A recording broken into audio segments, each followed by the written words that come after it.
CA market bye नियन में आपका स्वागत है दोस्तों। हमारे इस चैनल को सब्सक्राइब करना ना भूलें। कहता है आज हम लोग आपको बात करेंगे कुल मिलाकर 10 स्टॉक के बारे में यहाँ पे चर्चा किया जाएगा, जिसमें आपको बताया जाएगा कि कुल मिलाकर कि ये जो 10 स्टॉक है आज के डेज में जो आपका बताया जाएगा कि किस तरह से आपका इंट्राडे में आपका कहता है कि इसका ट्रेड कर सकते हैं या आपका दमदार आपका ट्रेडिंग के रूप में आपका अर्निंग हो सकती है। तो यहाँ पे कुछ कुछ आपका बतलाया गया, जिसमें आपका कहता है कि टॉप 20 स्टॉक्स है, जिसमें बीएल एक महत्वपूर्ण एक्सपोर्ट और ने ग्रीन सिग्नल दिया है। और इनका कहना है कि कंपनी को कुल मिलाकर 962 करोड़ रुपए का ऑर्डर भी मिला है। मैंने बताया भी था पिछला वीडियो में। और भारत इलेक्ट्रॉनिक लिमिटेड को भारतीय नेवी को ईओएफसीएस के सप्लाई करने के लिए 610 करोड़ रुपये का भी ऑर्डर मिला है। कंपनी को नेवी से इसे electrical optical fire control system के सप्लाई करने का ऑर्डर मिला है। तो कुछ शेयर के बारे में यहाँ देखने का कोशिश करते हैं। कुल मिलाकर कहता है जो 20 स्टॉक है जो यहाँ पे दिया गया है। तो आज निफ्टी की 3 कंपनियाँ अपोलो हॉस्पिटल, आपका आइसर, ग्रासिम के नतीजे आएंगे। तो इस पे ज़्यादा आपका फोकस किया जाएगा, जिसका आइसर का मुनाफा कुल मिलाकर 23% भी बढ़ सकता है। हालांकि मार्जिन पर इसका हल्का दबाव भी पड़ेगा और नतीजों के कारण इन तीनों स्टॉक्स में हलचल रह सकती है। इसकी वजह से आज इन सेक्टर के कंपनियों की शेयरों में एक्शन देखने को भी मिल सकती है।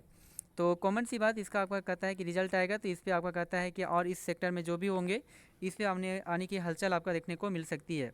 इन कंपनियों के शेयरों पर बाजार की नज़रें रहेगी। और वहीं सीएनबीसी आवाज़ यानी कि सीएनबीसी आवाज़ जो आपका कहता है कि एक न्यूज़ होता है पर सीधा सौदा 100 में निवेशकों को ट्रेडिंग के लिए बीएल और आपका कहता है ग्लेनमार्क सहित 20 दमदार स्टॉक सुझाए गए, लेकिन हम लोग 10 स्टॉक के बारे में यहाँ विश्लेषण करेंगे।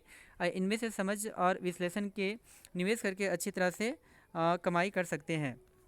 जिसमें कहता है कि आशीष वर्मा की जो टीम है, जिसमें सबसे पहले जो आता है एमटीएनएल। तो यदि यहाँ पे कहता है कि एमटीएनएल की यदि बात किया जाए तो एमटीएनएल में यहाँ पे देखते हैं तो सूत्रों के मुताबिक 4G के लिए यानी कि पहला जो चैनल है यानी कि एमटीएनएल है जो 4G के लिए करीब 6000 करोड़ रुपये का मंजूरी हुआ है। और कैबिनेट ने प्रस्ताव का मंजूरी दी और रकम को 4G नेटवर्क विस्तार के लिए यानी 4G नेटवर्क विस्तार के लिए भी खर्च किया जाएगा।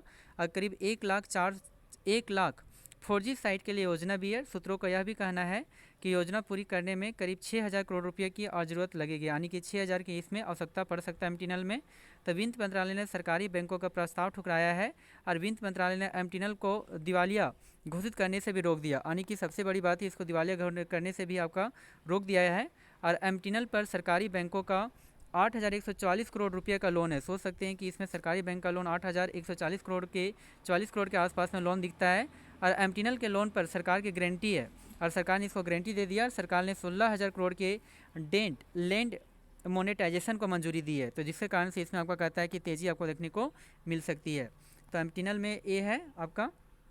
और वहीं पे और बात करते हैं तो जो सेकेंड जो आपका शेयर है जिसका नाम है HCL, जिसको HCL ग्रीन यानी कि मार्च से तेजस फाइटर संशोधित जेट के इंजन की सप्लाई होगी, यानी कि सबसे बड़ी बात तेजस फाइटर संशोधन के जेट के इंजन की सप्लाई होगी।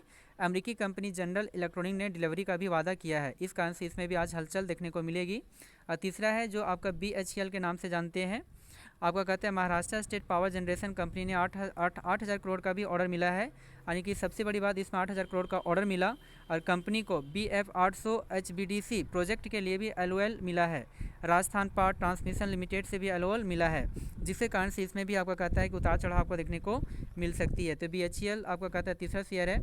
और चौथा शेयर की यदि बात करते हैं तो BEL, जो आपका हम लोगों ने बताया भी था पिछला वीडियो में कि कंपनी को कुल मिलाकर कहता है कि 962 करोड़ का ऑर्डर मिला, जिसमें भारतीय नेवी को EOFCS सप्लाई का 610 करोड़ रुपये का ऑर्डर पहले ही मिला था और electro optical fire control system supply का ऑर्डर मिला है, जिसके कारण से इसमें आपका तेज़ी देखने को मिल सकती है।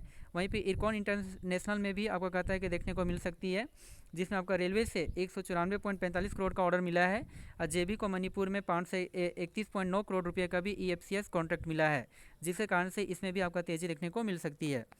तो और शेयर है जिसमें 5 सेक्टर और इसमें इंडिकेट करेंगे, जो आपका कहता है कि यहाँ पे वीरेंद्र कुमार की टीम है जो आपको इंडिकेट करती है, जिसमें फर्स्ट में डिविज लेब है, जिसमें आपका बताता है कि शेयर शुक्रवार को रिकॉर्ड आपका ऊंचाई पर बंद हुआ था। अब कॉमन सी बात है कि 52 वीक हाई पे बनाया है, जिसके कारण से आपका कहता है इसमें तेज़ी आपका संभव है। सेकेंड शेयर जो ग्लेनमार्क है, इसमें शेयर शुक्रवार को सभी मूविंग एवरेजों के ऊपर बंद हुआ था, यानी जितने भी आपका कहता है मूविंग एवरेज था उससे ऊपर बंद हुआ था। और जो शेयर 1560 रुपये की पार निकला तो शेयर में और तेज़ी संभव है। तो कॉमन सी बात 1560 से यदि ऊपर जाएगा तो इसमें संभावना है कि और तेज़ी बनी रहेगी, इस कारण से इसे आप बाय करके भी रख सकते हैं।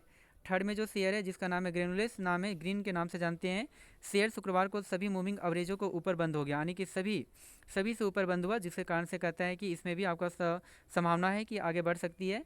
और चौथा शेयर जो इंडस्ट्रियल बैंक ग्रीन के नाम से जानते हैं, यानी कि यह शेयर 1085 के पार निकला, जो शेयर में और तेज़ी संभव है, यानी कहता है कि मूविंग एवरेज को सारे शेयर पार कर दिए, जिसके कारण से इसमें तेज़ी देखने को मिल सकती है। और महिंद्रा जो है यह शेयर रिकॉर्ड के जोन में बंद हुआ है, इस कारण से ऐसा है। लेकिन इस समय कहता है कि इसमें सेल और बाय का आपका रिकमेंडेशन आपका नहीं दिया जाता है, जो भी आपका एडवाइजरी के द्वारा आने की सलाह ले ले उसके बाद इसे पोर्टफोलियो में ऐड कर सकते हैं। जी दोस्तों, थैंक यू वेरी मच। हमारे इस चैनल को सब्सक्राइब करना भूलें। Thank you very much.